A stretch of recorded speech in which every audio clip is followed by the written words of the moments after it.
एक तमिल बच्ची ने जिहदा नाम धेनू सी और जिहदे परिवार ने सफ़र किया सी भारतीय फौज जिहड़ी राजीव गांधी की नीति थल्ले जो उन्होंने तमिलों नाल कीता सी, वो खुदकुश बॉम्बर बनी। ये अगे आके कि राजीव गांधी नूं हार पहनाना चाहती है, जो ही ये अगे आया हार पहनण दे लई तो उन्हें अपना जिहड़ा वो बटन दब दिता है, उहदे कमर दे नाल जिहड़ा वो बॉम्ब बने, आप ही वो उड़ गई, लेकिन राजीव गांधी दे चीथड़े उड़ा दिते।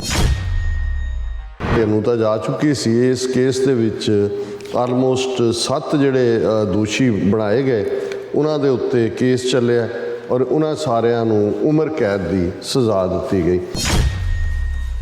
तमिलनाडु दे विच हमेशा हमदर्दी रही श्रीलंका के तमिलों ਲਈ कि भाई ये तो इन्हों ने ही खड़े किए सी राह ने। सो 2014 ਦੇ ਵਿੱਚ उम्र कैद ਜਦੋਂ ਇਹ बदली गई, उस तो 2-3 साल बाद तमिलनाडु ਦੇ ਵਿੱਚ ਜਦੋਂ सरकार उन्होंने है, उन्होंने कहा कि इन्हों छड़ दिता जाए और ये ऑलरेडी 30-30 साल जेल च कट चुके हैं तो इन्हों की रिहाई हुए। श्रीलंका नूं हमेशा भारत अपनी एक कॉलोनी वांग ट्रीट करना चाहता सी, जो जी नीति उन्हें नेपाल या मालदीव या भूटान के हवाले नाल बनाई हुई सी। इंदिरा गांधी जिहड़ी कि बिल्कुल हंकारी हुई, वो समझदी सी कि उसने तो न्यूक्लीयर धमाका कर लिया, एटम धमाका 1974 1971 90,000 पाकिस्तानी फौजियों का सरेंडर ले लिया और वो हुण मलक है उस खिते की। लेकिन जयवर्धने ने जिहड़ा उसकी सुपरामेसी नूं कदे नहीं मन्निया। इंडियन खुफिया एजेंसी ने उन्हां तमिलों नूं किवें ट्रेंड किया, उन्होंने उन्हां दा एक आगू बनाया प्रभाकरण, उसनूं ट्रेंड करके जो श्रीलंका दे विच फिर एक सिविल वॉर अगले कई दहाके रही। जदों उन्होंने लगा कि भी श्रीलंका के गोडे लवा ले गए ने, हुण इनू खत्म कर देना चाहिए और जिहड़ा एक खतरा भारतीय खुफिया एजेंसियों नूं नज़र आया कि तमिलनाडु के तमिलों दे विच भी अपने आज़ाद मुल्क की तड़प, जुल्म वालों फौज ने उत्थे कोई घट नहीं की। तमिल बच्चियां दे नाल भारतीय फौज ने की कीता, उन्हां दीयां आबादियां किवें तबाह कीतियां।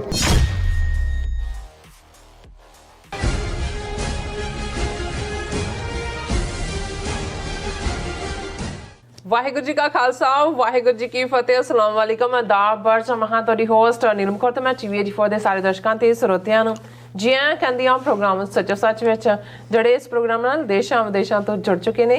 खालसा नाफेल सेंटर के संचालक डॉक्टर अमरजीत सिंह जी रोजाना की तरह स्टूडियो में मेरे नाल शामिल ने और उन्होंने गलबात करके अज के इशूज़ उपर उन्होंने तो उन्हों का तबसरा जानते हैं। जी डॉक्टर साहब वाहिगुरू जी का खालसा वाहिगुरू जी की फतेह।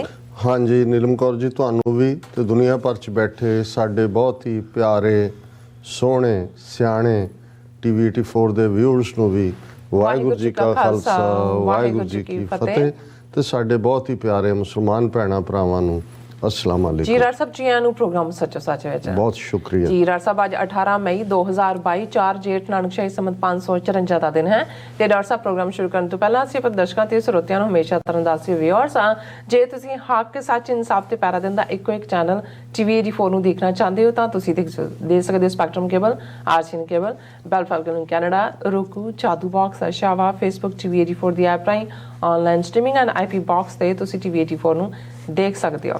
व्यूअर्स जे तुसीं TV84 नाल प्रोग्राम सचो सच नाल फेसबुक राਹੀਂ जुड़े हो तो इस वध तो वध लाइक करो तो शेयर करो और नाल ही यूट्यूब पर सबसक्राइब भी करो। ये भी दस दो कि तुसीं TV84 की ऐप ਨੂੰ एंड्रॉयड एंड ऐप स्टोर से डाउनलोड करके जो TV84 की लाइव स्ट्रीम है इसनूं तुसीं 24 आवर्स देख सकते हो। व्यूअर्स प्रोग्राम की शुरुआत करांगे अज की स्पॉन्सरशिप के हवाले ना कि अज के प्रोग्राम सचो सच ਨੂੰ स्पॉन्सर किया गया है न्यूयॉर्क तो वीर गुरविंदर सिंह जरा वालों। सो इन्हों ने TV84 की समुची टीम का धन्यवाद किया है कि तुसीं सिख नज़रिए ਨੂੰ उभाਰਨ ਵਿੱਚ चंगा योगदान पा रहे हो और TV84 साडे दसवंध का हकदार है ਅਤੇ समूह दर्शकों ਨੂੰ बेनती है कि अपना दसवंध जरूर कड्डो ਅਤੇ TV84 जे कौमी अदारियां ਨੂੰ मजबूत करो। आने वाला समा जड़ा बहुत ही भयानक नज़र आ रहा है। सो अज की स्पॉन्सरशिप लिए असी वीर गुरविंदर सिंह जी का तय दिल तो धन्यवाद करते हैं और तुहानूं भी अपील ते बेनती करते हैं कि तुसीं भी प्रोग्राम सचो सच नूं वध तो वध स्पॉन्सर करो। स्पॉन्सरशिप लिए तुसीं कॉल कर सकते साडे फोन नंबर ते 5166 619198 सेम नंबर ते व्हाट्सएप कर सकते, तुसीं ईमेल भी कर सकते info@tv84.tv ते। ਸੋ ਵੀਅਰਸ ਗੱਲਬਾਤ ਕਰਾਂਗੇ ਕਿ ਇੰਦਰਾ ਗਾਂਧੀ ਅਤੇ ਰਾਜੀਵ ਗਾਂਧੀ ਨੇ ਜਿੱਥੇ ਸਿੱਖ ਨਸਲਕੁਸ਼ੀ ਦਾ ਆਗਾਜ਼ ਕੀਤਾ, ਉੱਥੇ ਸ਼੍ਰੀਲੰਕਾ ਦੇ ਤਾਮਿਲਾਂ ਦੀ ਨਸਲਕੁਸ਼ੀ ਵੀ ਇਹਨਾਂ ਦੋਨਾਂ ਨੇ ਕੀਤੀ ਹੈ। ਸੋ ਇੰਦਰਾ ਗਾਂਧੀ ਨੂੰ ਜੂਨ 84 ਦੇ ਘੱਲੂਘਾਰੇ ਲਈ ਆਪਣੀ ਜਾਨ ਤੋਂ ਹੱਥ ਧੋਣੇ ਪਏ ਅਤੇ ਰਾਜੀਵ ਗਾਂਧੀ ਨੂੰ ਤਾਮਿਲ ਨਸਲਕੁਸ਼ੀ ਦੀ ਜਿਹੜੀ ਹੈ ਸਜ਼ਾ ਮਿਲੀ। ਸੋ ਅੱਜ ਤਾਮਿਲ ਨਸਲਕੁਸ਼ੀ ਰਿਮੈਂਬਰੈਂਸ ਡੇ ਹੈ। ਸੋ ਭਾਰਤੀ ਸੁਪਰੀਮ ਕੋਰਟ ਨੇ ਰਾਜੀਵ ਗਾਂਧੀ ਕਤਲ ਕੇਸ ਵਿੱਚ ਪਿਛਲੇ 31 ਸਾਲ ਤੋਂ ਜੇਲ੍ਹ ਵਿੱਚ ਬੰਦ ਤਾਮਿਲ ਪੈਰੀਵਲਨ ਨੂੰ ਜੇਲ੍ਹ 'ਚ ਰਿਹਾ ਕਰ ਦਿੱਤਾ ਹੈ। ਸੋ ਇਸ ਬਾਰੇ ਆਪਾਂ ਗੱਲਬਾਤ ਕਰਨ ਜਾ ਰਹੇ ਹਾਂ। ਸੋ ਅਸੀਂ ਚਾਹਾਂਗੇ ਕਿ ਤੁਸੀਂ ਇਸੇ ਤਰ੍ਹਾਂ ਬਣੇ ਰਹਿਣਾ।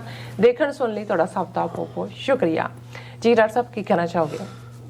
ਦੇਖੋ, ਯੂਕਰੇਨ ਪੋਲੈਂਡ ਬਾਰਡਰ ਦੇ ਉੱਤੇ ਯੂਨਾਈਟਿਡ ਸਟੇਟਸ ਦੇ ਕੈਂਪ ਦੇ ਇੱਕ ਵਲੰਟੀਅਰ ਨੂੰ ਜਦੋਂ BBC ਨੇ ਇੰਟਰਵਿਊ ਕੀਤਾ ਤੇ ਉਸਨੇ ਇੱਕ ਸਵਾਲ ਪੁੱਛਿਆ ਕਿ ਤੁਹਾਡਾ ਕੋਈ ਸੰਬੰਧ ਨਹੀਂ ਹੈ, ਤੁਸੀਂ ਅਮਰੀਕਾ 'ਚੋਂ ਆਏ ਹੋ, ਸਿੱਖ ਹੋ, ਤੁਸੀਂ ਪੰਜਾਬ ਨਾਲ ਤੁਹਾਡਾ ਸੰਬੰਧ ਹੈ, ਪਰ ਤੁਸੀਂ ਇੱਥੇ ਯੂਕਰੇਨ ਦੇ ਮੁੱਦੇ ਦੇ ਉੱਤੇ ਆਪਣਾ ਸਭ ਪਰਿਵਾਰ ਔਰ ਸਭ ਕੁਝ ਛੱਡ ਕੇ ਇੱਥੇ ਕਿਉਂ ਬੈਠੇ ਹੋ?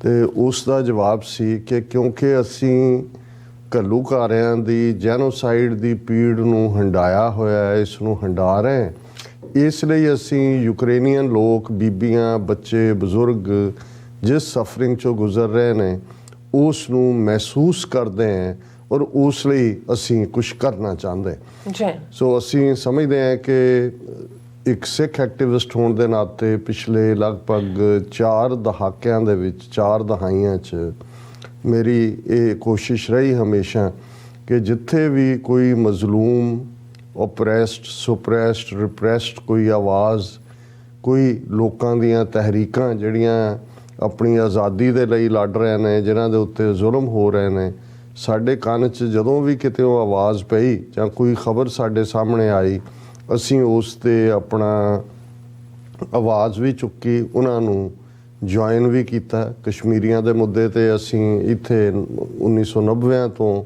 ਲਗਾਤਾਰਤਾ ਨਾਲ ਹਰ ਰੈਲੀ, ਪ੍ਰੋਟੈਸਟ, ਸੈਮੀਨਾਰ ਦਾ ਹਿੱਸਾ ਹੁੰਦੇ ਹਾਂ।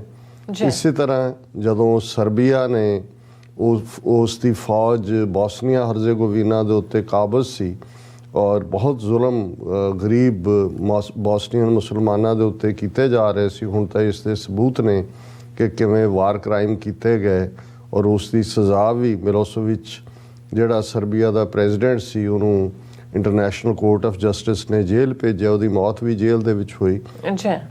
ਤੇ ਉਦੋਂ ਵੀ ਵਾਸ਼ਿੰਗਟਨ DC 'ਚ ਹੁੰਦੇ ਆ ਅਸੀਂ ਉਹਨਾਂ ਸਾਰੀਆਂ ਆਰਗੇਨਾਈਜੇਸ਼ਨਸ ਦਾ ਹਿੱਸਾ ਬਣੇ ਜਿਨ੍ਹਾਂ ਦੇ ਲਈ ਅਸੀਂ ਜਿਹੜਾ ਬੋਸਨੀਅਨ ਮੁਸਲਮਾਨਾਂ ਦੇ ਲਈ ਨਾ ਸਿਰਫ ਹਾਂ ਦਾ ਨਾਰਾ ਮਾਰਿਆ, ਪਰ ਉੱਥੇ ਹੁੰਦਿਆਂ ਵੀ ਅਸੀਂ ਰੂਸ ਦੀ ਐਮਬੈਸੀ ਦੇ ਬਾਹਰ ਸਿੱਖਾਂ ਨੇ ਇੱਕ ਪ੍ਰੋਟੈਸਟ ਕੀਤਾ ਸੀ ਜਦੋਂ ਕਿ ਸਾਰਾਯੇਵੋ ਬੋਸਨੀਆ ਦੀ ਰਾਜਧਾਨੀ ਨੂੰ ਅੰਡਰ ਸੀਜ ਆਇਆ ਲਗਭਗ 2 ਸਾਲ ਦਾ ਟਾਈਮ ਹੋ ਗਿਆ ਸੀ। ਔਰ ਮੈਨੂੰ ਯਾਦ ਹੈ ਕਿ BBC ਦੇ ਇੱਕ ਪੱਤਰਕਾਰ ਨੇ ਮੈਨੂੰ ਇੰਟਰਵਿਊ ਕਰਦਿਆਂ ਰਸ਼ੀਅਨ ਐਮਬੈਸੀ ਦੇ ਬਾਹਰ DC 'ਚ ਪੁੱਛਿਆ ਸੀ ਕਿ ਵੀ ਤੁਹਾਡਾ ਬੋਸਨੀਆ ਨਾਲ ਕੀ ਲਾਗਾ ਦੇਗਾ, ਤੁਸੀਂ ਸਿੱਖ ਹੋ ਔਰ ਇਹਦੇ ਨਾਲ ਕੋਈ ਰਸ਼ੀਆ ਦੇ ਅਗੇਂਸਟ ਤੁਸੀਂ ਕਿਉਂ ਕਰ ਰਹੇ ਹੋ? ਸੀ ਕਿਹਾ ਜੀ ਇਹ ਅਗਰੈਸਰ ਹੈ, ਜੋ ਕੁਛ ਵੀ ਸਰਬੀਆ ਕਰ, ਕਿਉਂਕਿ ਉਦੋਂ ਰਸ਼ੀਆ ਫੁੱਲੀ ਸਰਬੀਆ ਦੀ ਬੈਕ 'ਤੇ ਸੀ, ਕਿ ਅਸੀਂ ਜਿਹੜਾ ਹੈ ਇਹ ਵਿਕਟਮ ਨੇ ਬੋਸਨੀਅਨ ਮੁਸਲਮਾਨ ਔਰ ਅਸੀਂ ਉਹਨਾਂ ਦੇ ਹੱਕ 'ਚ ਆਵਾਜ਼ ਚੁੱਕ ਰਹੇ ਹਾਂ। ਇਸੇ ਤਰ੍ਹਾਂ ਬੇਸ਼ੱਕ ਅਮਰੀਕਾ ਦੇ ਵਿੱਚ ਕੋਈ ਸਾਡਾ ਲਗਾਤਾਰਤਾ ਨਾਲ ਤਾਮਿਲ ਜਥੇਬੰਦੀਆਂ ਦੇ ਨਾਲ ਤਾਂ ਕੋਈ ਸੰਪਰਕ ਨਹੀਂ ਰਿਹਾ ਜਾਂ ਨਹੀਂ ਹੋਇਆ, ਹਾਲਾਂ ਜਿਹੜੀ ਉਹਨਾਂ ਦੀ ਆਰਗੇਨਾਈਜੇਸ਼ਨ ਜਿਸ ਨੂੰ ਕਦੇ ਫਾਰਮ ਤਾਂ ਇੰਡੀਆ ਦੀ ਇੰਟੈਲੀਜੈਂਸ ਏਜੰਸੀ ਰਾਹ ਨਹੀਂ ਕੀਤਾ ਸੀ, LTTE liberation tigers of Tamil Eelam, ਉਸ ਨੂੰ ਸਟੇਟ ਡਿਪਾਰਟਮੈਂਟ ਨੇ ਜਿਹੜੀਆਂ ਦਹਿਸ਼ਤਗਰਦ ਜਥੇਬੰਦੀਆਂ ਨੇ ਉਸ ਲਿਸਟ ਸ਼ਾਮਲ ਕੀਤਾ ਹੋਇਆ। ਲੇਕਿਨ ਇੱਕ ਸਟੇਜ ਦੇ ਉੱਤੇ ਤਮਿਲ ਕਮਿਊਨਿਟੀ ਜਿਹੜੀ ਸ੍ਰੀਲੰਕਨ ਮੂਲ ਦੀ ਵੀ ਹੈ ਔਰ ਕਿਉਂਕਿ ਜਿਹੜੇ ਤਮਿਲਨਾਡੂ 'ਚ ਰਹਿੰਦੇ ਨੇ, ਭਾਰਤ ਦੇ ਸੂਬੇ ਤਮਿਲਨਾਡੂ 'ਚ, ਉਹ ਵੀ ਮੂਲ ਤਾਂ ਉਹਨਾਂ ਦਾ ਜਿਹੜਾ ਉਹ ਸ੍ਰੀਲੰਕਨਸ ਦਾ ਵੀ ਤਾਮਿਲ ਹੈ ਤੇ ਇਹ ਵੀ ਤਾਮਿਲ ਨੇ। ਸੋ ਉਹਨਾਂ ਦੇ ਨਾਲ ਜਿਹੜਾ ਉਹ ਹਮੇਸ਼ਾ ਹਮਦਰਦੀ ਵੀ ਕਰਦੇ ਨੇ। ਇੰਟਰਨੈਸ਼ਨਲ ਲੌਬੀ ਤਾਮਿਲਾਂ ਦੀ ਬਹੁਤ ਸਟਰੋਂਗ ਰਹੀ ਹੈ। ਲੰਡਨ ਦੇ ਵਿੱਚ ਇਹਨਾਂ ਦਾ ਇੱਕ ਪੂਰਾ ਦਫ਼ਤਰ ਸੀ ਔਰ ਕੈਨੇਡਾ ਦੇ ਵਿੱਚ ਬਹੁਤ ਵੱਡੀ ਗਿਣਤੀ 'ਚ ਸ੍ਰੀਲੰਕਨ ਤਾਮਿਲ ਔਰ ਦੂਸਰੇ ਤਾਮਿਲ ਨੇ ਜਿਹੜੇ ਤਾਮਿਲਾਂ ਦੇ ਹੱਕਾਂ ਲਈ ਆਵਾਜ਼ ਚੁੱਕਦੇ ਰਹਿੰਦੇ ਨੇ। ਇਸ ਲਈ ਕੈਨੇਡੀਅਨ ਪੋਲੀਟੀਸ਼ੀਅਨਸ ਵੀ ਅਕਸਰ ਜਿਹੜਾ ਵਕਤਨ ਬਾ ਵਕਤਨ ਜਿਹੜੀ ਤਾਮਿਲ ਨਸਲਕੁਸ਼ੀ ਹੈ ਉਸ ਦੇ ਖਿਲਾਫ ਆਵਾਜ਼ ਚੁੱਕਦੇ ਰਹੇ ਨੇ ਔਰ ਤਾਮਿਲਾਂ ਦੇ ਹੱਕ ਦੀ ਜਿਹੜੀ ਹੈ ਉਹ ਐਡਵੋਕੇਸੀ ਕਰਦੇ ਰਹੇ ਨੇ। ਹੁਣ ਵੀ ਅਸੀਂ ਜਦੋਂ ਇਹ ਦੇਖ ਰਹੇ ਹਾਂ ਕਿ ਸਾਡੇ ਲਈ ਇਹ ਤਮਿਲ ਇਸ਼ੂ ਹੋਰ ਵੀ ਕਲੋਜ਼ ਟੂ ਹਾਰਟ ਆਉਂਦਾ ਹੈ, ਦੋ ਰੀਜ਼ਨਸ ਕਰਕੇ।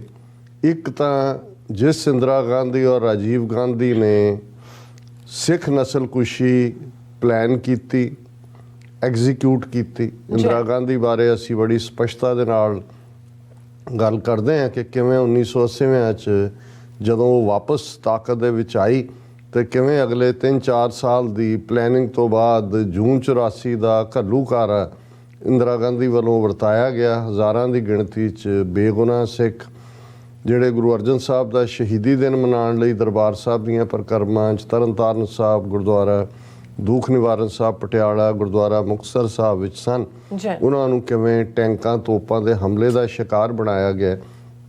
ਔਰ ਉਸ ਦੁਸ਼ਟ ਪਾਪਣ ਨੂੰ ਜੂਨ 84 ਦੇ ਘੱਲੂਘਾਰੇ ਦੀ ਸਜ਼ਾ 31 ਅਕਤੂਬਰ 1984 ਨੂੰ ਭਾਈ ਬੇਅੰਤ ਸਿੰਘ, ਭਾਈ ਸਤਵੰਤ ਸਿੰਘ ਜਿਹੜੇ ਸਾਡੇ ਇਤਿਹਾਸ ਦੇ ਅਮਰ ਸ਼ਹੀਦ ਨੇ, ਉਹਨਾਂ ਨੇ ਸਜ਼ਾ ਦਿੱਤੀ। ਹੁਣ ਜ਼ਾਹਰ ਹੈ ਕਿ ਦਰਬਾਰ ਸਾਹਿਬ ਤੇ ਹਮਲੇ ਦੇ ਲਈ ਜਿਹੜੀ ਕਿਚਨ ਕੈਬਨਿਟ ਸੀ ਇੰਦਰਾ ਗਾਂਧੀ ਦੀ, ਉਹਦਾ ਵੀ ਰਾਜੀਵ ਗਾਂਧੀ ਹਿੱਸਾ ਸੀ। ਬਾਕੀ ਚੰਡਾਲ ਚੌਂਕੜੀ ਦਾ ਵੀ ਅਸੀਂ ਨਾਂ ਅਕਸਰ ਲੈਂਦੇ ਰਹਿੰਦੇ। ਔਰ ਫਿਰ ਇੰਦਰਾ ਗਾਂਧੀ ਦੇ ਮਾਰੇ ਜਾਣ ਤੋਂ ਬਾਅਦ ਜੋ ਨਵੰਬਰ ਦੇ ਪਹਿਲੇ ਹਫਤੇ ਦਿੱਲੀ ਔਰ ਭਾਰਤ ਦੇ ਅੱਡ-ਅੱਡ ਸ਼ਹਿਰਾਂ ਦੇ ਵਿੱਚ ਸਿੱਖ ਨਸਲਕੁਸ਼ੀ ਕੀਤੀ ਗਈ, ਉਸ ਨੂੰ ਮਾਸਟਰਮਾਈਂਡ ਕੀਤਾ ਰਾਜੀਵ ਗਾਂਧੀ ਨੇ। ਇਸ ਬਾਰੇ ਕੋਈ ਦੋ ਰਾਵਾਂ ਨਹੀਂ ਨੇ। ਔਰ ਇਕੱਲਾ ਇਹੀ ਨਹੀਂ ਕਿ ਨਵੰਬਰ 84, ਉਸ ਤੋਂ ਬਾਅਦ ਅਸੀਂ ਦੇਖਦੇ ਹਾਂ ਕਿ ਪੰਜਾਬ ਦੇ ਵਿੱਚ ਵੀ ਕਿਵੇਂ ਲੌਂਗੋਵਾਲ ਸਮਝੌਤੇ ਦੇ ਥੱਲੇ ਇੱਕ ਫਰਾਡ ਕੀਤਾ ਗਿਆ ਔਰ ਕਿਵੇਂ ਪੰਜਾਬ ਦੇ ਹੱਕਾਂ ਨੂੰ ਲਗਾਤਾਰਤਾ ਨਾਲ ਮਹਿਰੂਮ ਕੀਤਾ ਗਿਆ ਜੋ ਜੈਨੂਇਨ ਰਾਈਟ ਸੀ ਪੰਜਾਬ ਦੇ। ਲੇਕਿਨ ਜਿਵੇਂ ਜਿਸ ਦੇ ਮੂੰਹ ਨੂੰ ਲਹੂ ਲੱਗ ਜਾਂਦਾ ਹੈ, ਜਦੋਂ ਜਿਸ ਨੂੰ ਇਨਸਾਨ ਖਾਣਾ ਸ਼ੇਰ ਕਹਿੰਦੇ ਨੇ, ਜਾਂ ਜਿਹੜਾ ਵੀ ਜੰਗਲੀ ਜਾਨਵਰ ਇਨਸਾਨੀ ਲਹੂ ਨੂੰ ਟੇਸਟ ਕਰ ਲੈਂਦਾ, ਉਹ ਫਿਰ ਆਦਮਖੋਰ ਹੋ ਜਾਂਦਾ, ਉਹਨੂੰ ਮਾਰਿਆ ਹੀ ਜਾਂਦਾ ਅਲਟੀਮੇਟਲੀ। ਕਿਉਂਕਿ ਇੰਦਰਾ ਗਾਂਧੀ ਨੇ ਦੇਖਿਆ ਜੋ ਉਸ ਦੀ ਲਾਈਨ ਸੀ ਕਿ ਭਾਈ ਉਹਨੇ ਸਿੱਖਾਂ ਦੀ ਨਸਲਕੁਸ਼ੀ ਕਰਕੇ ਜਿਹੜੀ ਹੈ ਉਹ 1984 ਐਂਡ ਦੀਆਂ ਜਿਹੜੀਆਂ ਨੇ ਉਹ ਇਲੈਕਸ਼ਨਾਂ ਜਿੱਤਣੀਆਂ ਸੀ, ਉਹ ਤਾਂ ਨਹੀਂ ਜਿੱਤ ਸਕੀ। ਲੇਕਿਨ ਰਾਜੀਵ ਗਾਂਧੀ ਨੇ, ਉਹ ਤਾਂ ਨਰਕਗਾਮੀ ਹੋਈ, ਪਰ ਰਾਜੀਵ ਗਾਂਧੀ ਨੇ ਉਸ ਓਪਰਚੁਨਿਟੀ ਦਾ ਫਾਇਦਾ ਉਠਾ ਕੇ 3/4 ਮੈਜੋਰਿਟੀ ਦੇ ਨਾਲ ਪਾਰਲੀਮੈਂਟ ਦੇ ਉੱਤੇ ਕਬਜ਼ਾ ਕੀਤਾ। ਔਰ ਇੰਦਰਾ ਗਾਂਧੀ ਨੇ ਹੀ ਆਪਣੇ, ਕਿਉਂਕਿ ਇਸ ਗੱਲ ਦਾ ਧਿਆਨ ਰਿਹਾ ਕਿ ਜਿੱਥੇ ਵੀ ਕੋਈ ਹਾਕਮ ਜਾਂ ਕੋਈ ਰੂਲਰ ਬਾਅਣਖ ਹੁੰਦਾ ਹੈ ਜਾਂ ਬਾਗੈਰਤ ਹੋ ਕੇ ਆਪਣੇ ਲੋਕਾਂ ਲਈ ਖਲੋਂਦਾ ਔਰ ਗੁਆਂਢੀ ਜਿੰਨਾ ਮਰਜ਼ੀ ਤਾਕਤਵਰ ਹੋਏ ਉਹਦੀ ਧੌਂਸ ਨਹੀਂ ਮੰਨਦਾ, ਤੇ ਉਹ ਫਿਰ ਉਸ ਤਾਕਤਵਰ ਗੁਆਂਢੀ ਦੀਆਂ ਅੱਖਾਂ ਦੇ ਵਿੱਚ ਰੜਕਦਾ। ਲੰਬਾ ਵਕਤ ਜੈਵਰਧਨੇ ਜਿਹੜਾ ਹੈ ਉਹ ਸ੍ਰੀਲੰਕਾ ਦਾ ਪ੍ਰੈਜ਼ੀਡੈਂਟ ਰਿਹਾ 70ਵਿਆਂ 80ਵਿਆਂ 'ਚ, ਔਰ ਸ੍ਰੀਲੰਕਾ ਨੂੰ ਹਮੇਸ਼ਾ ਭਾਰਤ ਆਪਣੀ ਇੱਕ ਕਾਲੋਨੀ ਵਾਂਗ ਟਰੀਟ ਕਰਨਾ ਚਾਹੁੰਦਾ ਸੀ, ਜੋ ਜੀ ਨੀਤੀ ਉਹਨੇ ਨੇਪਾਲ ਜਾਂ ਮਾਲਦੀਵ ਜਾਂ ਭੂਟਾਨ ਦੇ ਹਵਾਲੇ ਨਾਲ ਬਣਾਈ ਹੋਈ ਸੀ। ਲੇਕਿਨ ਸ੍ਰੀਲੰਕਾ ਜਿਹੜਾ ਇੱਕ ਬੁੱਧਿਸਟ ਮੁਲਕ ਹੈ, ਉਹ ਭਾਰਤ ਦੇ ਮੇਨ ਸਟ੍ਰੀਮ ਹਿੰਦੂ ਧਰਮ ਨੂੰ ਜਿਹੜਾ ਹੈ ਉਸ ਨੂੰ ਤਾਂ ਸਬਸਕ੍ਰਾਈਬ ਨਹੀਂ ਕਰਦਾ। ਨਾਲ ਦੀ ਨਾਲ ਕਿਵੇਂ ਬੁੱਧ ਧਰਮ ਦਾ ਖਾਤਮਾ ਭਾਰਤ 'ਚ ਕੀਤਾ ਗਿਆ, ਉਹ ਪੂਰਾ ਜੈਵਰਧਨੇ ਔਰ ਉਸ ਦੀ ਟੀਮ ਇਸ ਪ੍ਰਤੀ ਸਜਗ ਸੀ। ਔਰ ਇੰਦਰਾ ਗਾਂਧੀ ਜਿਹੜੀ ਕਿ ਬਿਲਕੁਲ ਹੰਕਾਰੀ ਹੋਈ, ਉਹ ਸਮਝਦੀ ਸੀ ਕਿ ਉਸ ਨੇ ਤਾਂ ਨਿਊਕਲੀਅਰ ਧਮਾਕਾ ਕਰ ਲਿਆ, ਐਟਮ ਧਮਾਕਾ 1974 'ਚ, 1971 'ਚ 90,000 ਪਾਕਿਸਤਾਨੀ ਫੌਜੀਆਂ ਦਾ ਸਰੈਂਡਰ ਲੈ ਲਿਆ ਔਰ ਉਹ ਹੁਣ ਮਲਕ ਹੈ ਉਸ ਖਿੱਤੇ ਦੀ। ਲੇਕਿਨ ਜੈਵਰਧਨੇ ਨੇ ਜਿਹੜਾ ਉਸ ਦੀ ਸੁਪਰਾਮੇਸੀ ਨੂੰ ਕਦੇ ਨਹੀਂ ਮੰਨਿਆ। ਇਹੀ ਕਾਰਨ ਸੀ ਕਿ ਇੰਦਰਾ ਗਾਂਧੀ ਨੇ ਹੀ 1980ਵਿਆਂ ਦੇ ਪੀਰੀਅਡ 'ਚ, ਜਿਵੇਂ ਉਹਨਾਂ ਦੀ ਇੰਟੈਲੀਜੈਂਸ ਏਜੰਸੀ ਰਾਵ ਵੀ ਇੰਦਰਾ ਗਾਂਧੀ ਨੇ 1970ਵਿਆਂ 'ਚ ਬਣਾਈ। ਮਿਸਟਰ RN ਕੌਰ ਜਿਹੜਾ ਇੰਟੈਲੀਜੈਂਸ ਬਿਊਰੋ ਦਾ ਆਫਿਸਰ ਸੀ, ਉਹਨੂੰ ਇੱਧਰ ਲਿਆਂਦਾ, ਕਸ਼ਮੀਰੀ ਪੰਡਤ। ਔਰ ਸ੍ਰੀਲੰਕਾ ਨੂੰ ਸਬਕ ਸਿਖਾਉਣ ਦੇ ਲਈ ਰਾਹ ਨੇ, ਕਿਉਂਕਿ ਜੇ ਤੁਸੀਂ ਸ੍ਰੀਲੰਕਾ ਬੇਸ਼ੱਕ ਛੋਟਾ ਜਿਹਾ ਮੁਲਕ ਹੈ, ਪਰ ਉਸ ਦੇ ਨਾਰਥ ਦੇ ਵਿੱਚ ਇੱਕ ਛੋਟਾ ਜਿਹਾ ਪੈਨਿਨਸੂਲਾ ਹੈ ਜਿਹਨੂੰ ਜਾਫਨਾ ਕਹਿੰਦੇ ਨੇ, ਉਸ ਦੇ ਵਿੱਚ ਤਮਿਲ ਮੈਜੋਰਿਟੀ ਹੈ। ਉਹ ਤਮਿਲ ਜਿਹੜੇ ਭਾਰਤ ਦੇ ਅਜੋਕੇ ਤਮਿਲਨਾਡ ਬ੍ਰਿਟਿਸ਼ ਪੀਰੀਅਡ ਦੇ ਮਦਰਾਸ 'ਚੋਂ ਜਾ ਕੇ ਉੱਥੇ ਸੈਟਲ ਹੋਏ ਹੋਏ ਨੇ, ਕਿਉਂਕਿ ਸ੍ਰੀਲੰਕਾ ਵੀ ਬ੍ਰਿਟਿਸ਼ ਕਾਲੋਨੀ ਸੀ ਔਰ ਉੱਥੇ ਕੌਫੀ ਔਰ ਟੀ ਪਲਾਂਟੇਸ਼ਨ ਦੇ ਲਈ ਜਿਹੜੇ ਵਰਕਰਾਂ ਦੀ ਲੋੜ ਸੀ, ਉਹ ਵਰਕਰ ਤਮਿਲ ਮੂਲ ਦੇ ਗਰੀਬ ਹਿੰਦੂ, ਉਹ ਬ੍ਰਿਟਿਸ਼ ਉੱਥੇ ਲੈ ਕੇ ਗਏ ਔਰ ਉੱਥੇ ਉਹ ਸੈਟਲ ਹੋਏ ਹੋਏ ਸੀ। ਉਸ ਨਾਰਥ ਔਰ ਨਾਰਥ ਈਸਟ। ਵੈਸੇ ਜਿਹੜਾ ਸ੍ਰੀਲੰਕਾ ਦੇ ਵਿੱਚ ਮੈਜੋਰਿਟੀ ਹੈ ਉਹ ਸਿੰਹਾਲਾ ਮੂਲ ਦੇ ਬੁੱਧਿਸਟਾਂ ਦੀ ਹੈ, ਜਿਹੜੀ ਉਹਨਾਂ ਦੀ ਮੇਨ ਰੇਸ ਵੀ ਹੈ। ਔਰ ਲਗਭਗ 8.5-9% ਜਿਹੜੀ ਸ੍ਰੀਲੰਕਾ ਦੀ ਪਾਪੂਲੇਸ਼ਨ ਹੈ ਉਹ ਮੁਸਲਮਾਨ ਨੇ। ਔਰ ਹਿੰਦੂ ਪਾਪੂਲੇਸ਼ਨ ਜਿਵੇਂ ਤਾਮਿਲ ਹਿੰਦੂ ਉਹ ਨਾਰਥ ਦੇ ਵਿੱਚ ਜਾਂ ਨਾਰਥ ਈਸਟ ਵੀ ਜਾਫਨਾ ਪੈਨਿਨਸੂਲਾ ਦੇ ਵਿੱਚ ਨੇ। ਸੋ ਰਾਹ ਨੇ ਇੰਡੀਅਨ ਖੁਫੀਆ ਏਜੰਸੀ ਨੇ ਉਹਨਾਂ ਤਾਮਿਲਾਂ ਨੂੰ ਕਿਵੇਂ ਟ੍ਰੇਨਡ ਕੀਤਾ। ਉਹਨਾਂ ਨੇ ਉਹਨਾਂ ਦਾ ਇੱਕ ਆਗੂ ਬਣਾਇਆ ਪ੍ਰਭਾਕਰਨ, ਉਸ ਨੂੰ ਟ੍ਰੇਨਡ ਕਰਕੇ ਜੋ ਸ੍ਰੀਲੰਕਾ ਦੇ ਵਿੱਚ ਫਿਰ ਇੱਕ ਸਿਵਲ ਵਾਰ ਅਗਲੇ ਕਈ ਦਹਾਕੇ ਰਹੀ, ਜਿਹਦੇ 'ਚ ਈਵਨ ਯੂਨਾਈਟਿਡ ਨੇਸ਼ਨਸ ਜਿਹੜਾ ਕਿ ਉੱਥੇ ਜੈਨੋਸਾਈਡ ਮੰਨਦਾ ਹੈ, ਜੋ ਕਿ ਖਾਸ ਤੌਰ 'ਤੇ 2009 ਦੇ ਵਿੱਚ ਜਦੋਂ ਕਿ ਫੁੱਲ ਸਕੇਲ ਮਿਲਟਰੀ ਅਸਾਲਟ ਉਹਨਾਂ ਦੇ ਉੱਤੇ ਹੁੰਦਾ, ਸਿਵਿਲੀਅਨਸ ਨੂੰ ਫੜ ਕੇ ਮਾਰਿਆ ਗਿਆ। ਸੋ ਯੂਨਾਈਟਿਡ ਨੇਸ਼ਨਸ ਨੇ ਵੀ ਇਸ ਫਿਗਰ ਨੂੰ 40,000 ਮੰਨਿਆ ਕਿ 40,000 ਲੋਕ ਮੈਜੋਰਿਟੀ ਤਾਮਿਲ। ਔਰ ਇਹਦੇ 'ਚ ਵੀ ਕੋਈ ਸ਼ੱਕ ਨਹੀਂ ਕਿ ਜਿਹੜੇ ਪਹਿਲੇ ਆਤਮਘਾਤੀ ਬੰਬ ਖੁਦਕੁਸ਼ ਬੰਬਰ ਜਿਹੜੇ ਆਏ ਜਿਨ੍ਹਾਂ ਨੂੰ ਐਜ਼ ਏ ਵੈਪਨ ਯੂਜ਼ ਕੀਤਾ, ਰਾ ਟ੍ਰੇਨਡ ਲਿਟੇ ਨੇ, ਉਹ ਸ੍ਰੀਲੰਕਾ ਦੇ ਤਾਮਿਲਾਂ ਨੇ ਕੀਤਾ। ਉਹਨਾਂ ਦੀਆਂ ਕੁੜੀਆਂ ਵੀ ਉਹਨਾਂ ਦੇ ਮੁੰਡੇ ਵੀ ਉਹਨਾਂ ਨੇ ਬੰਬ ਬਣ ਕੇ ਆਪਣੇ ਨਾਲ ਉਹ ਕੋਲੰਬੋ ਹੋਏ ਕਿਤੇ ਵੀ ਵੱਡੇ ਟਾਰਗੇਟ ਉਹਨਾਂ ਨੇ ਖੁਦਕੁਸ਼ ਬੰਬਰ ਬਣ ਕੇ ਕੀਤੇ। ਹਾਲਾਂਕਿ ਜਦੋਂ ਬਹੁਤ ਵਾਰ ਖੁਦਕੁਸ਼ ਬੰਬਿੰਗ ਜਾਂ ਉਸ ਨੂੰ ਇਸਲਾਮ ਦੇ ਨਾਲ ਜੋੜ ਕੇ ਔਰ ਇਹ ਕੀਤਾ ਜਾਂਦਾ, ਪਰ ਇਹ ਪਹਿਲਾ ਇਸ ਦੀ ਸ਼ੁਰੂਆਤ ਕੀਤੀ ਹੀ ਤਾਮਿਲ ਹਿੰਦੂਆਂ ਨੇ ਸੀ। ਔਰ ਉਹਦੇ ਲਈ ਰਾਜ ਮਹਿਵਾਰ ਸੀ, ਪ੍ਰਭਾਕਰਨ ਨੂੰ ਟ੍ਰੇਨਡ ਕੀਤਾ ਗਿਆ ਕਿਉਂਕਿ ਇੰਦਰਾ ਗਾਂਧੀ ਸਮਝਦੀ ਸੀ ਕਿ ਵੀ ਨਾਰਥ ਦੇ ਵਿੱਚ ਇੰਨੀ ਕੁ ਗੜਬੜ ਕਰਾ ਦਿਓ, ਜਿਵੇਂ ਪਾਕਿਸਤਾਨ 'ਚ ਉਹਨਾਂ ਨੇ 1971 'ਚ ਮਸ਼ਰਕੀ ਬੰਗਾਲ ਦੇ ਵਿੱਚ ਕੀਤਾ ਸੀ, ਜਿਹਨੂੰ ਬਾਅਦ ਦੇ ਵਿੱਚ ਬੰਗਲਾਦੇਸ਼ ਬਣਾ ਦਿੱਤਾ। ਉੱਥੇ ਮੁਕਤੀ ਬਾਹਿਨੀ ਖੜੀ ਕੀਤੀ ਸੀ। ਇੱਥੇ ਉਹਨਾਂ ਦੀ ਫੌਜ ਨੇ ਜਿਹੜੀ ਹੈ ਲਿਟੇ ਨੂੰ ਟ੍ਰੇਨਡ ਕੀਤਾ। ਔਰ ਜ਼ਾਹਰ ਹੈ ਜੈਵਰਧਨੇ ਦਾ ਤਾਂ ਟਰਮ ਮੁੱਕ ਗਈ, ਨਵੇਂ ਜਿਹੜੇ ਵੀ ਉੱਥੇ ਆਏ। ਅਲਟੀਮੇਟਲੀ ਸ੍ਰੀਲੰਕਾ ਇੱਕ ਖਤਰਨਾਕ ਸਿਵਲ ਵਾਰ ਦੇ ਵਿੱਚ ਝੋਂਕਿਆ ਗਿਆ। ਔਰ ਇਹ ਨੀਤੀ ਇੰਦਰਾ ਗਾਂਧੀ ਤੋਂ ਬਾਅਦ ਰਾਜੀਵ ਗਾਂਧੀ ਨੇ ਵੀ ਅਜੇ ਉਸਨੇ 84 ਐਂਡ ਦੇ ਵਿੱਚ ਉਹ ਪ੍ਰਾਈਮ ਮਿਨਿਸਟਰ ਬਣਿਆ ਜਾਰੀ ਰੱਖੀ। ਔਰ ਫਿਰ ਜਦੋਂ ਉਹਨਾਂ ਨੂੰ ਲੱਗਾ ਕਿ ਵੀ ਸ੍ਰੀਲੰਕਾ ਦੇ ਗੋਡੇ ਲਵਾ ਲਏ ਗਏ ਨੇ, ਹੁਣ ਇਹਨੂੰ ਖਤਮ ਕਰ ਦੇਣਾ ਚਾਹੀਦਾ ਹੈ। ਔਰ ਜਿਹੜਾ ਇੱਕ ਖਤਰਾ ਭਾਰਤੀ ਖੁਫੀਆ ਏਜੰਸੀਆਂ ਨੂੰ ਨਜ਼ਰ ਆਇਆ ਕਿ ਤਮਿਲਨਾਡੂ ਦੇ ਤਾਮਿਲਾਂ ਦੇ ਵਿੱਚ ਵੀ ਆਪਣੇ ਆਜ਼ਾਦ ਮੁਲਕ ਦੀ ਤੜਪ, ਕਿਉਂਕਿ ਪੰਜਾਬ ਦੇ ਵਿੱਚ ਖਾਲਿਸਤਾਨ ਦੀ ਲਹਿਰ ਤੇਜ਼ੀ ਨਾਲ ਹਥਿਆਰਬੰਦ ਸੰਘਰਸ਼ ਸ਼ੁਰੂ ਹੋ ਗਿਆ ਸੀ। ਕਸ਼ਮੀਰ ਦੇ ਵਿੱਚ ਵੀ 1980ਵਿਆਂ ਦੇ ਵਿੱਚ ਜਿਹੜੀ ਹੈ ਹਥਿਆਰਬੰਦ ਤਹਿਰੀਕ ਸ਼ੁਰੂ ਹੋ ਜਾਂਦੀ ਹੈ। ਸੋ ਉਹਨਾਂ ਨੂੰ ਲੱਗਾ ਕਿ ਵੀ ਇਹ ਤਾਂ ਅਸੀਂ ਗਲਤ ਪਾਸਾ ਖੋਲ੍ਹ ਲਿਆ, ਜੋ ਕੰਮ ਕਰਵਾਉਣਾ ਸੀ ਇਹਨਾਂ ਤਾਮਿਲਾਂ ਤੋਂ ਅਸੀਂ ਕਰਵਾ ਲਿਆ।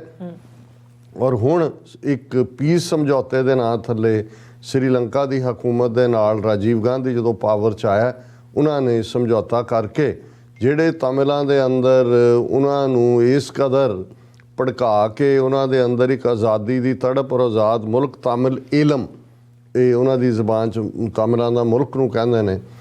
ਤੇ ਉਹਨਾਂ ਨੇ ਪ੍ਰਭਾਕਰਨ ਨੂੰ ਵੀ ਸੱਦਿਆ ਰਾਜੀਵ ਗਾਂਧੀ ਨੇ ਕਿ ਜੀ ਸਾਡਾ ਹੁਣ ਹੋ ਗਿਆ ਸਮਝੌਤਾ ਔਰ ਅਸੀਂ ਜਿਹੜਾ ਆਪਸ ਦੇ ਵਿੱਚ ਹੁਣ ਇਹ ਕਰਨ ਦੀ ਲੋੜ ਨਹੀਂ। ਉਹਨੇ ਕਿਹਾ ਜੀ ਠੀਕ ਹੈ, ਤੁਹਾਡੀ ਬਹੁਤ ਚੰਗੀ ਗੱਲ ਹੈ, ਪਰ ਮੈਨੂੰ ਜਰਾ ਜਾਣ ਦਿਓ, ਮੈਂ ਆਪਣੇ ਕਮਾਂਡਰਾਂ ਨਾਲ ਔਰ ਆਪਣੇ ਸਾਰੇ ਕਾਡਰ ਦੇ ਨਾਲ ਇਸ ਦੇ ਉੱਤੇ ਜਿਹੜਾ ਗੱਲਬਾਤ ਕਰਾਂਗਾ। ਉਹਨਾਂ ਨੇ ਜ਼ਾਹਰ ਜਾ ਕੇ ਦੇਖਿਆ ਕਿ ਹੁਣ ਉਹਨਾਂ ਦੇ ਅੰਦਰ ਤਾਂ ਆਜ਼ਾਦੀ ਦੀ ਉਹ ਪੂਰੀ ਅੱਗ ਮਚੀ ਹੋਈ ਸੀ। ਔਰ ਇੰਡੀਆ ਨੇ ਇਸ ਗੱਲ ਨੂੰ ਯਕੀਨੀ ਬਣਾਉਣ ਦੇ ਲਈ ਕਿ ਉੱਥੇ ਜਿਹੜਾ ਉਹ ਸਮਝੌਤਾ ਲਾਗੂ ਹੋਏ, ਜਿਹੜੀ ਫੌਜ ਵੀ ਭੇਜੀ। ਮਕਸਦ ਤਾਂ ਉਹਨਾਂ ਦਾ ਸ੍ਰੀਲੰਕਾ ਨੂੰ ਆਪਣੀ ਫੌਜੀ ਕਾਲੋਨੀ ਬਣਾਉਣਾ ਹੀ ਸੀ। ਉਹਦਾ ਨਾਂ ਰੱਖਿਆ ਗਿਆ Indian piece keeping force, IPKF। ਔਰ ਉੱਥੇ ਤਾਮਿਲਾਂ ਨੇ ਇੱਕੋ, ਹੁਣ ਸ੍ਰੀਲੰਕਾ ਵਾਲਿਆਂ ਨੇ ਸਮਝੌਤਾ ਤਾਂ ਭਾਵੇਂ ਉਹਨਾਂ ਦੀ ਹਕੂਮਤ ਨੇ ਕਰ ਲਿਆ ਕਿਉਂਕਿ ਛੋਟੀ ਤਾਕਤ ਸੀ, ਪਰ ਉਹਨਾਂ ਨੇ ਕਿਤੇ ਨਾ ਕਿਤੇ ਅੰਦਰ ਖਾਤੇ ਤਾਮਿਲਾਂ ਦੇ ਨਾਲ ਅੰਡਰਸਟੈਂਡਿੰਗ ਕਰ ਲਈ। ਉਹਨਾਂ ਨੇ ਕਿਹਾ ਜੀ ਚਲੋ ਅਸੀਂ ਤਾਂ ਇੱਕ ਦੂਜੇ ਦੇ ਨਾਲ ਲਗਭਗ ਇੱਕ ਸਦੀ ਤੋਂ ਰਹਿੰਦੇ ਹਾਂ, ਪਰ ਇਹ ਤਾਂ ਨਵਾਂ ਦੁਸ਼ਮਣ ਆ ਗਿਆ ਸਾਡੇ। ਔਰ ਉਹਨਾਂ ਨੇ ਫਿਰ ਜਿਹੜਾ ਲੁਕਵੀਂ ਮਦਦ ਵੀ ਕੀਤੀ ਤਾਮਿਲਾਂ ਦੀ, ਤਾਮਿਲ ਵੀ ਲੜੇ। ਔਰ ਜਿੰਨਾ ਨੁਕਸਾਨ ਫਿਰ ਇਹ ਰਾਜੀਵ ਗਾਂਧੀ ਦੇ ਪ੍ਰਾਈਮ ਮਿਨਿਸਟਰ ਹੁੰਦਿਆਂ ਭਾਰਤੀ ਸੋ ਕਾਲਡ ਪੀਸ ਕੀਪਿੰਗ ਫੌਜ ਦਾ ਉਹਨਾਂ ਨੇ ਕੀਤਾ, ਜ਼ੁਲਮ ਵੱਲੋਂ ਫੌਜ ਨੇ ਉੱਥੇ ਕੋਈ ਘੱਟ ਨਹੀਂ ਕੀਤੀ। ਤਾਮਿਲ ਬੱਚੀਆਂ ਦੇ ਨਾਲ ਭਾਰਤੀ ਫੌਜ ਨੇ ਕੀ ਕੀਤਾ, ਉਹਨਾਂ ਦੀਆਂ ਆਬਾਦੀਆਂ ਕਿਵੇਂ ਤਬਾਹ ਕੀਤੀਆਂ। ਔਰ ਨਤੀਜਾ ਅਲਟੀਮੇਟਲੀ ਰਾਜੀਵ ਗਾਂਧੀ ਜਿਹੜਾ ਕਿ ਇੱਕ ਜੇਤੂ ਦੇ ਤੌਰ 'ਤੇ ਸ੍ਰੀਲੰਕਾ ਦੇ ਵਿੱਚ ਗਿਆ, ਔਰ ਜਦੋਂ ਈਵਨ ਉਹਨਾਂ ਦੀ ਉਹ ਪੈਰੇਡ ਦਾ ਨਿਰੀਖਣ ਕਰ ਰਿਹਾ ਸੀ ਤੇ ਇੱਕ ਤਮਿਲ ਸੋਲਜਰ ਨੇ ਉਸ ਨੂੰ ਪਿੱਛੋਂ ਦੀ ਆ ਕੇ ਤੇ ਬੰਦੂਕ ਦੇ ਵੱਟ ਨਾਲ ਉਹਦੀ ਧੌਣ ਦੇ ਉੱਤੇ 2 ਰੱਖੀਆਂ। ਉਹ ਅੱਜ ਵੀ ਵੀਡੀਓ ਦੇਖੀ ਜਾ ਸਕਦੀ ਹੈ ਜਾ ਕੇ। ਲੇਕਿਨ ਉਹ ਬਚ ਗਿਆ ਕਿਉਂਕਿ ਉਹਦੇ ਕੋਲ ਗੋਲੀਆਂ ਤਾਂ ਨਹੀਂ ਸੀ ਫੌਜੀ ਕੋਲ। ਉਹ ਉਹਨਾਂ ਦਾ ਇਨਸਟੈਂਟ ਹੀਰੋ ਬਣ ਗਿਆ ਕਿ ਭਾਈ ਉਹਨੇ ਪਬਲਿਕਲੀ ਰਾਜੀਵ ਗਾਂਧੀ ਨੂੰ ਸਜ਼ਾ ਯਾਫਤਾ ਕੀਤਾ ਇਸ ਗੱਲ ਦੇ ਲਈ। ਰਾਜੀਵ ਗਾਂਧੀ ਵਾਪਸ ਆ ਗਿਆ, ਪਾਵਰ ਚੋਂ ਬਫਰ ਗਨ ਸਕੈਂਡਲ ਆਇਆ, ਨਿਕਲ ਗਿਆ। ਔਰ ਜਦੋਂ ਦੁਬਾਰਾ ਚੋਣਾਂ ਹੋ ਰਹੀਆਂ ਸਨ 1991 ਦੀਆਂ ਪਾਰਲੀਮੈਂਟ ਚੋਣਾਂ ਹੋਣੀਆਂ ਸੀ ਤੇ ਤਮਿਲਨਾਡੂ ਦੇ ਵਿੱਚ ਹੀ ਰਾਜੀਵ ਗਾਂਧੀ ਇੱਕ ਚੋਣ ਜਲਸੇ ਨੂੰ ਐਡਰੈਸ ਕਰਨ ਦੇ ਲਈ ਗਿਆ। 21 ਮਈ 1991 ਦਾ ਦਿਨ ਸੀ ਔਰ ਉਸ ਦਿਨ ਫਿਰ ਇੱਕ ਤਮਿਲ ਬੱਚੀ ਨੇ ਜਿਹਦਾ ਨਾਂ ਧੇਨੂ ਸੀ ਔਰ ਜਿਹਦੇ ਪਰਿਵਾਰ ਨੇ ਸਫ਼ਰ ਕੀਤਾ ਸੀ ਭਾਰਤੀ ਫੌਜ ਜਿਹੜੀ ਰਾਜੀਵ ਗਾਂਧੀ ਦੀ ਨੀਤੀ ਥੱਲੇ ਜੋ ਉਹਨਾਂ ਨੇ ਤਮਿਲਾਂ ਨਾਲ ਕੀਤਾ ਸੀ, ਉਹ ਖੁਦਕੁਸ਼ ਬੰਬਰ ਬਣੀ ਸੀ। ਔਰ ਉਹਨੇ ਇਹ ਅੱਗੇ ਆ ਕੇ ਕਿ ਉਹ ਰਾਜੀਵ ਗਾਂਧੀ ਨੂੰ ਹਾਰ ਪਹਿਨਾਉਣਾ ਚਾਹੁੰਦੀ ਹੈ। ਜਿਉਂ ਹੀ ਇਹ ਅੱਗੇ ਆਇਆ ਹਾਰ ਪਹਿਨਣ ਦੇ ਲਈ ਤਾਂ ਉਹਨੇ ਆਪਣਾ ਜਿਹੜਾ ਉਹ ਬਟਨ ਦੱਬ ਦਿੱਤਾ। ਉਹਦੇ ਕਮਰ ਦੇ ਨਾਲ ਜਿਹੜਾ ਉਹ ਬੰਬ ਬਣਿਆ, ਆਪ ਵੀ ਉਹ ਉੜ ਗਈ ਲੇਕਿਨ ਰਾਜੀਵ ਗਾਂਧੀ ਦੇ ਚੀਥੜੇ ਉਡਾ ਦਿੱਤੇ। ਔਰ ਇਹ ਵਾਕਿਆ 21 ਮਈ 1991 ਨੂੰ ਹੁੰਦਾ ਹੈ। ਇਸ ਸਾਰੇ ਕੇਸ ਦੀ ਤਸ਼ਵੀਸ਼ ਹੋਈ ਔਰ ਬਾਅਦ ਦੇ ਵਿੱਚ ਤੈਨੂੰ ਤਾਂ ਜਾ ਚੁੱਕੀ ਸੀ। ਇਸ ਕੇਸ ਦੇ ਵਿੱਚ ਆਲਮੋਸਟ 7 ਜਿਹੜੇ ਦੋਸ਼ੀ ਬਣਾਏ ਗਏ ਉਹਨਾਂ ਦੇ ਉੱਤੇ ਕੇਸ ਚੱਲਿਆ ਔਰ ਉਹਨਾਂ ਸਾਰਿਆਂ ਨੂੰ ਉਮਰ ਕੈਦ ਦੀ ਸਜ਼ਾ ਦਿੱਤੀ ਗਈ। ਹੁਣ ਉਹਨਾਂ ਜਿਹਨਾਂ 7 ਨੂੰ ਉਮਰ ਕੈਦ ਦਿੱਤੀ ਉਹਨਾਂ ਦੇ ਵਿੱਚ ਇੱਕ ਮੁੱਖ ਤੌਰ ਦੇ ਉੱਤੇ ਏਜੀ ਪੈਰਾਰੀਵਾਲਨ ਨਾਂ ਦਾ ਵੀ ਸੱਜਣ ਸੀ। ਸੁਪਰੀਮ ਕੋਰਟ ਨੇ ਅਲਟੀਮੇਟਲੀ ਇਹ ਕੇਸ ਤਮਿਲਨਾਡੂ ਹਾਈ ਕੋਰਟ ਚੱਲਿਆ, ਸੁਪਰੀਮ ਕੋਰਟ ਤੱਕ ਪਹੁੰਚਦਿਆਂ ਉਹਨਾਂ ਨੇ ਇਹਨਾਂ ਦੀ ਜਿਹੜੀ ਡੈਥ ਸੈਂਟੈਂਸ ਹੈ ਉਹ ਕਮਿਊਟ ਕਰ ਦਿੱਤੀ ਸੀ, ਯਾਨੀ ਉਮਰ ਕੈਦ ਦੇ ਵਿੱਚ ਕਨਵਰਟ ਕਰ, ਕਿਉਂਕਿ ਕੰਸਪੀਰੇਸੀ ਸੀ ਕਰਨ ਵਾਲੀ ਤਾਂ ਤੈਨੂੰ ਉਹ ਤਾਂ ਚਲੀ ਗਈ। ਹੁਣ ਇਸ ਨੂੰ ਕਿਉਂਕਿ ਤਮਿਲਨਾਡੂ ਦੇ ਵਿੱਚ ਹਮੇਸ਼ਾ ਹਮਦਰਦੀ ਰਹੀ ਸ਼੍ਰੀਲੰਕਾ ਦੇ ਤਮਿਲਾਂ ਲਈ ਕਿ ਭਾਈ ਇਹ ਤਾਂ ਇਹਨਾਂ ਨੇ ਹੀ ਖੜੇ ਕੀਤੇ ਸੀ ਰਾਹ ਨੇ। ਸੋ 2014 ਦੇ ਵਿੱਚ ਉਮਰ ਕੈਦ ਜਦੋਂ ਇਹ ਬਦਲੀ ਗਈ ਉਸ ਤੋਂ 2-3 ਸਾਲ ਬਾਅਦ ਤਮਿਲਨਾਡੂ ਦੇ ਵਿੱਚ ਜਦੋਂ ਸਰਕਾਰ ਉਹਨਾਂ ਦੀ ਹੈ ਉਹਨਾਂ ਨੇ ਕਿਹਾ ਕਿ ਇਹਨਾਂ ਨੂੰ ਛੱਡ ਦਿੱਤਾ ਜਾਏ ਔਰ ਇਹ ਆਲਰੇਡੀ 30 ਸਾਲ ਜੇਲ੍ਹ 'ਚ ਕੱਟ ਚੁੱਕੇ ਨੇ ਤਾਂ ਇਹਨਾਂ ਦੀ ਰਿਹਾਈ ਹੋਏ। ਲੇਕਿਨ ਉਹਨਾਂ ਨੇ ਕੈਬਨਿਟ ਨੇ ਪਾਸ ਕਰਤਾ। ਗਵਰਨਰ ਜਿਹੜਾ ਕਿ ਬੀਜੇਪੀ ਦਾ ਲਾਇਆ ਹੋਇਆ ਸੀ ਉਹਨੇ ਕਿਹਾ ਜੀ ਨਹੀਂ ਇਹ ਤਾਂ ਪ੍ਰੈਜ਼ੀਡੈਂਟ ਦੇ ਕੋਲ ਪਾਵਰ ਹੈ ਕਿ ਵੀ ਉਹਨਾਂ ਨੂੰ ਛੱਡਣ ਦੀ। ਸੋ ਪ੍ਰੈਜ਼ੀਡੈਂਟ ਤੱਕ ਉਹ ਪਹੁੰਚ ਕੀਤੀ ਗਈ ਔਰ ਪ੍ਰੈਜ਼ੀਡੈਂਟ ਫਾਈਲ ਦੇ ਉੱਤੇ ਬੈਠਾ ਰਿਹਾ। 2018 ਤੋਂ ਬਾਅਦ ਦੀ ਗੱਲ ਹੈ। ਅੱਜ ਜਦੋਂ ਕਿ ਦੁਨੀਆ ਭਰ ਦੇ ਵਿੱਚ ਤਾਮਿਲ ਜੈਨੋਸਾਈਡ ਰਿਮੈਂਬਰੈਂਸ ਡੇ ਮਨਾਇਆ ਜਾ ਰਿਹਾ ਔਰ ਇਹ 18 ਮਈ ਦਾ ਦਿਨ ਉਹਨਾਂ ਨੇ ਮਿੱਥਿਆ ਕਿਉਂਕਿ 18 ਮਈ ਦਾ ਦਿਨ ਹੀ ਸੀ ਜਦੋਂ ਕਿ ਸਿਵਲ ਵਾਰ 2009 ਦੇ ਵਿੱਚ ਜਿਹਦਾ ਐਂਡ ਕਰਨ ਦੇ ਨਾਂ ਥੱਲੇ ਹਜ਼ਾਰਾਂ ਸਿਵਿਲੀਅਨਸ ਜਿਹੜੇ ਨੇ ਉਹ ਸ਼੍ਰੀਲੰਕਾ ਦੀ ਫੌਜ ਨੇ, ਜਿਹੜਾ ਅੱਜ ਸ਼੍ਰੀਲੰਕਾ ਖੁਦ ਇਕਨੋਮਿਕਲ ਕ੍ਰਾਈਸਿਸ 'ਚ ਹੈ ਔਰ ਇਹ ਜਿਹੜੇ 3-4 ਭਰਾ ਮਹਿੰਦਰਾ ਰਾਜਾ ਪਕਸੇ ਤੇ ਫਲਾਣਾ ਤੇ ਇੱਕ ਡਿਫੈਂਸ ਮਿਨਿਸਟਰ ਸੀ ਉਦੋਂ, ਉਹਨਾਂ ਨੇ ਸ਼ਰੇਆਮ ਕਿਲਿੰਗਸ ਕੀਤੀਆਂ। ਪ੍ਰਭਾਕਰਨ ਵੀ ਮਾਰਿਆ ਗਿਆ। ਉਹਦਾ 10-11 ਸਾਲ ਦਾ ਮੁੰਡਾ ਜਿਹਨੂੰ ਗ੍ਰਿਫਤਾਰ ਕਰ ਲਿਆ ਤਾਂ ਉਹਨੂੰ ਚਾਕਲੇਟ ਦਿੰਦਿਆਂ ਦੀ ਫੋਟੋ ਵੀ ਆਈ ਕਿ ਦੇ ਰਹੀ ਹੈ। ਬਾਅਦ 'ਚ ਉਹਨੂੰ ਵੀ ਮਾਰ ਦਿੱਤਾ ਗਿਆ। ਉਹਨਾਂ ਨੂੰ ਲੱਗਾ ਕਿ ਵੀ ਇਹ ਅੱਗੋਂ ਨਾ ਤਹਿਰੀਕ ਖੜੀ ਕਰਦੇ। ਹੁਣ ਇਹ ਮੈਂ ਸਮਝਦਾ ਵੀ ਇਸ ਨੂੰ ਇੱਕ ਤੋਹਫਾ ਕਿਹਾ ਜਾਏ ਉਹਨਾਂ ਦੇ ਲਈ ਜਾਂ ਭਾਰਤੀ ਸੁਪਰੀਮ ਕੋਰਟ ਨੇ ਅੱਜ ਠੀਕ ਤਾਮਿਲ ਜੈਨੋਸਾਈਡ ਰਿਮੈਂਬਰੈਂਸ ਡੇ ਦੇ ਮੌਕੇ ਦੇ ਉੱਤੇ ਉਹਨੂੰ ਮਿਸਟਰ ਏਜੀ ਪੈਰਾਰੀਵਾਲਨ ਨੂੰ ਉਹਨਾਂ ਨੇ ਕਿਹਾ ਜੀ ਕਿ ਪ੍ਰੈਜ਼ੀਡੈਂਟ ਦੇ ਕੋਲ ਕੋਈ ਅਥਾਰਟੀ ਨਹੀਂ ਹੈ ਮਾਫ ਕਰਨ ਦੀ, ਗਵਰਨਰ ਨੇ ਜੋ ਕੀਤਾ ਉਹਦੀ ਅਥਾਰਟੀ ਹੈ। ਔਰ ਉਹਨਾਂ ਨੇ ਇੰਡੀਅਨ ਸੁਪਰੀਮ ਕੋਰਟ ਨੇ ਅੱਜ ਸੰਵਿਧਾਨ ਵਿਚਲੀ ਆਰਟੀਕਲ 142 ਵਿਚਲੀਆਂ ਐਕਸਟਰਾ ਪਾਵਰਸ ਵਰਤਦੇ ਆ ਏਜੀ ਪੈਰਾਰੀਵਾਲਨ ਦੀ ਰਿਲੀਜ਼ ਦਾ ਜਿਹੜਾ ਹੈ ਉਹ ਆਰਡਰ ਕੀਤਾ। ਸੋ ਇਹ ਇੱਕ ਜਸ਼ਨ ਵਰਗਾ ਮਾਹੌਲ ਹੈ। ਬੇਸ਼ੱਕ ਕੋਲੰਬੋ ਜਿਹੜਾ ਸ਼੍ਰੀਲੰਕਾ ਕ੍ਰਾਈਸਿਸ 'ਚ ਹੈ ਉੱਥੇ ਅੱਜ ਇਹ ਜਿਹੜਾ ਤਾਮਿਲ ਜੈਨੋਸਾਈਡ ਰਿਮੈਂਬਰੈਂਸ ਡੇ ਮਨਾਇਆ ਗਿਆ ਵੱਡੇ ਪੈਮਾਨੇ 'ਤੇ। ਉਹ ਬੜੇ ਸਿੰਪਲ ਢੰਗ ਦੇ ਨਾਲ ਫੁੱਲਾਂ ਦੇ ਜਿਹੜੀਆਂ ਨੇ ਉਹ ਟ੍ਰਿਬਿਊਟ ਦਿੰਦੇ ਨੇ ਜਾਂ ਜਿਹੜਾ ਉੱਥੇ ਤੋਂ ਗਰੀਬ ਕਿਉਂਕਿ ਕੋਕੋਨਟ ਬਹੁਤ ਹੁੰਦਾ ਸ਼੍ਰੀਲੰਕਾ 'ਚ ਨਾਰੀਅਲ ਉਸ ਦਾ ਪਾਣੀ ਪੀਂਦੇ ਨੇ, ਦੂਸਰਿਆਂ ਨੂੰ ਵਰਤਾਉਂਦੇ ਨੇ। ਲੇਕਿਨ ਅਸੀਂ ਇਹ ਸਮਝਦੇ ਹਾਂ ਕਿ ਵੀ 31 ਸਾਲ ਬਾਅਦ ਇਸ ਰਿਹਾਈ ਦਾ ਇੱਕ ਮਤਲਬ ਹੈ ਸੁਪਰੀਮ ਕੋਰਟ ਕੀ ਇਹੀ ਕ੍ਰਾਈਟੇਰੀਆ ਹੁਣ ਜਦੋਂ ਕਿ ਪੰਜਾਬ ਦੇ ਵਿੱਚ ਬੰਦੀ ਸਿੰਘਾਂ ਦੀ ਰਿਹਾਈ ਦਾ ਮੁੱਦਾ ਇੱਕ ਸਿਆਸੀ ਮੁੱਦਾ, ਜਿਹੜੀਆਂ ਬਿਲਕੁਲ ਰਿਜੈਕਟਡ ਪਾਰਟੀਆਂ ਨੇ ਉਹਨਾਂ ਵੱਲੋਂ ਵੀ ਬਣਿਆ ਇਸ ਵੇਲੇ ਬਾਦਲ ਦਲ ਔਰ 9 ਮੈਂਬਰੀ ਕਮੇਟੀ ਔਰ ਦੂਜੀ ਕਿਉਂਕਿ ਭਾਈ ਬਲਵੰਤ ਸਿੰਘ ਰਾਜੋਆਣਾ, ਜਥੇਦਾਰ ਜਗਤਾਰ ਸਿੰਘ ਹਵਾਰਾ ਔਰ 30 ਸਾਲ ਤੋਂ ਜੇਲ੍ਹਾਂ 'ਚ ਬੰਦ ਬੈਠੇ ਸਿੱਖ ਸਿਆਸੀ ਕੈਦੀ ਨੇ। ਹੁਣ ਇਸ 'ਚੋਂ ਇਹ ਹੋਪ ਵੀ ਜਾਗ ਸਕਦੀ ਹੈ ਕਿ ਜੇ ਸੁਪਰੀਮ ਕੋਰਟ ਆਪਣੀਆਂ ਇਹ ਸਪੈਸ਼ਲ ਪਾਵਰਸ ਇਸਤੇਮਾਲ ਕਰਦਾ ਤੇ ਜਿਨ੍ਹਾਂ ਦੀ ਆਲਰੇਡੀ ਈਵਨ ਸਜ਼ਾ ਗੁਰੂ ਨਾਨਕ ਸਾਹਿਬ ਦੇ 550 ਸਾਲਾ ਪ੍ਰਕਾਸ਼ ਪੁਰਬ ਦੇ ਮੌਕੇ ਕਮਿਊਟ ਕੀਤੀ ਹੋਈ ਹੈ ਸੈਂਟਰ ਨੇ, ਉਹਨਾਂ ਨੂੰ ਕਿਉਂ ਨਹੀਂ ਰਿਲੀਜ਼ ਕੀਤਾ ਜਾ ਰਿਹਾ? ਇਹ ਦੇਖਣ ਵਾਲੀ ਗੱਲ ਹੋਏਗੀ। ਲੇਕਿਨ ਜਿਵੇਂ ਅਸੀਂ ਹਮੇਸ਼ਾ ਇਹ ਸਮਝਦੇ ਹਾਂ ਕਿ ਅਸੀਂ ਆਵਾਜ਼ ਚੁੱਕਦੇ ਹਾਂ, ਇਸ ਮੌਕੇ ਦੇ ਉੱਤੇ ਵੀ ਜਗਮੀਤ ਸਿੰਘ ਜਿਹੜੇ ਕੈਨੇਡਾ ਦੇ ਉਹਨਾਂ ਪੋਲੀਟੀਸ਼ੀਅਨਸ 'ਚੋਂ ਨੇ ਜਿਹੜੇ ਰਾਈਟ ਆਫ ਸੈਲਫ ਡਿਟਰਮੀਨੇਸ਼ਨ ਦੇ ਹਾਮੀ ਨੇ, ਸਿੱਖ ਐਕਟਿਵਿਸਟ ਦੇ ਨਾਤੇ ਉਹਨਾਂ ਨੇ ਆਪਣਾ ਕਰੀਅਰ ਸ਼ੁਰੂ ਕੀਤਾ। ਅੱਜ ਕੈਨੇਡਾ ਦੀ ਵੱਡੀ ਪਾਰਟੀ NDP ਉਸ ਦੇ ਮੁਖੀ ਨੇ। ਉਹਨਾਂ ਨੇ ਇਸ ਮੌਕੇ ਦੇ ਉੱਤੇ ਵੀ ਖਾਸ ਟਵੀਟ ਕੀਤਾ।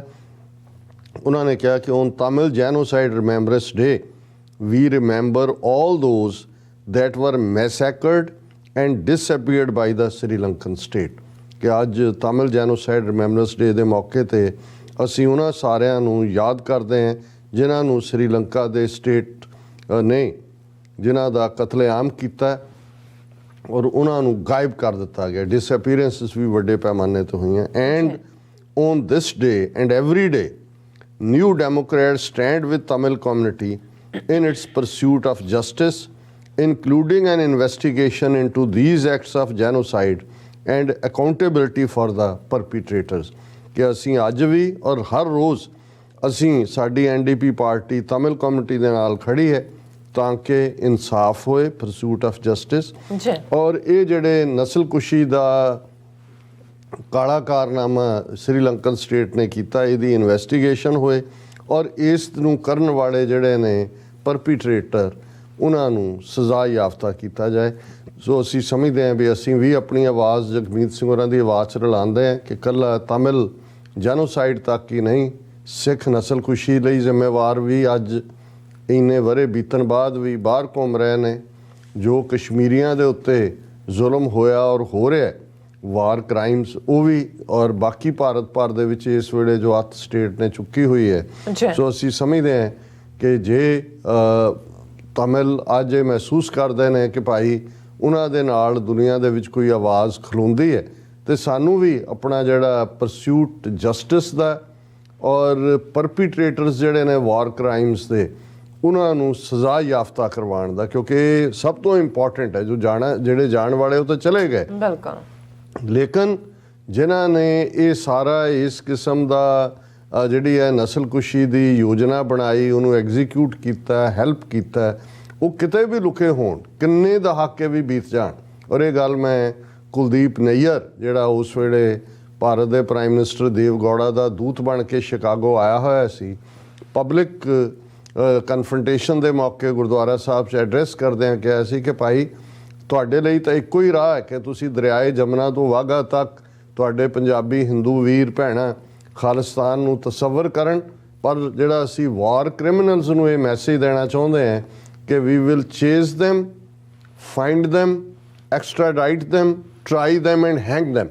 ਕਿ ਵੀ ਇਹ ਤੁਸੀਂ ਜਿੱਥੇ ਮਰਜ਼ੀ ਦੁਨੀਆ ਜਾ ਕੇ ਲੁਕ ਜਾਓ, ਸਾਨੂੰ ਭਾਵੇਂ ਕਈ ਦਹਾਕੇ ਲੱਗਣ, ਅਸੀਂ ਤੁਹਾਨੂੰ ਕਦੇ ਵੀ ਇਸ ਲਈ ਮੁਆਫ ਨਹੀਂ ਕਰਾਂਗੇ। ਔਰ ਜਦੋਂ ਮੈਂ ਇਹ ਖਬਰ ਕੱਲ੍ਹ ਦੇਖੀ ਕਿ ਕਿਵੇਂ ਜਰਮਨ ਵਾਲਿਆਂ ਨੇ, German prosecutor seek 5 years for alleged ex-Nazi guard at Sachsenhausen camp, ਕਿ ਨਾਜ਼ੀਆਂ ਨੇ ਇਹ 101 ਸਾਲ ਦੀ ਇਹਦੀ ਉਮਰ ਹੈ ਹੁਣ ਇਸ ਨਾਜ਼ੀ ਦੀ। ਇਹਨੇ ਇਹ ਇੱਕ ਨਾਜ਼ੀ ਗਾਰਡ ਸੀ ਜਿਹੜਾ ਕਿ ਜਦੋਂ ਯਹੂਦੀਆਂ ਦੀ ਪਰਸੀਕਿਊਸ਼ਨ ਹੋਈ ਉੱਥੇ ਤਾਇਨਾਤ ਸੀ ਔਰ ਉਸ ਨੂੰ ਫੜਿਆ ਹੋਇਆ, ਉਸ ਦੇ ਉੱਤੇ ਮੁਕੱਦਮਾ ਚੱਲ ਰਿਹਾ।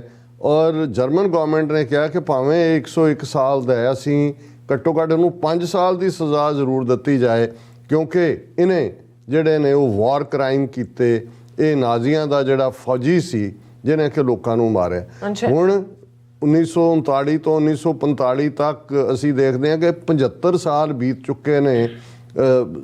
ਇਹ ਸਾਰੀ ਜੰਗ ਦੇ ਐਂਡ ਹੋਇਆ ਵੀ 77-78 ਸਾਲ, ਉਸ ਤੋਂ ਵੀ 10 ਸਾਲ ਪਹਿਲਾਂ। ਜੇ 101 ਸਾਲ ਦਾ ਬੰਦਾ ਆਨਸਰੇਬਲ ਠਹਿਰਾਇਆ ਜਾ ਸਕਦਾ ਹੈ ਆਲਮੋਸਟ 80-90 ਸਾਲ ਬਾਅਦ, ਤੇ ਸਾਡੇ ਤਾਂ ਅਜੇ 4 ਦਹਾਕੇ ਵੀ ਨਹੀਂ ਹੋਏ। ਸੋ ਅਸੀਂ ਇਹਨਾਂ ਨੂੰ ਸਜ਼ਾ ਯਾਫਤਾ ਕਰਾਂਗੇ। ਔਰ ਮੈਂ ਬਿਗਨਿੰਗ 'ਚ ਨਹੀਂ ਮੈਂਸ਼ਨ ਕਰ ਸਕਿਆ, ਅੱਜ ਦੇ ਪ੍ਰੋਗਰਾਮ ਨੂੰ ਵੀਰ ਗੁਰਵਿੰਦਰ ਸਿੰਘ ਨਿਊਯਾਰਕ ਤੋਂ, ਜਿਹੜੇ ਵੀਰ ਅਮਰਵੀਰ ਸਿੰਘ ਦੇ ਮਿੱਤਰ ਵੀ ਨੇ, ਉਹਨਾਂ ਨੇ ਸਪਾਂਸਰ ਕੀਤਾ ਹੈ। ਔਰ ਅਸੀਂ ਇਹਨਾਂ ਸਾਰੇ ਯੰਗਸਟਰਸ ਦਾ ਜਿਹੜੇ ਆਪਣੀ ਕਿਰਤ ਕਮਾਈ 'ਚੋਂ ਮਦਦ ਕਰਦੇ ਨੇ, ਸ਼ੁਕਰਗੁਜ਼ਾਰ ਹਾਂ ਕਿ ਉਹ ਸਮਝਦੇ ਨੇ ਕਿ ਮੀਡੀਆ ਦੀ ਕੀ ਇੰਪੋਰਟੈਂਸ ਹੈ।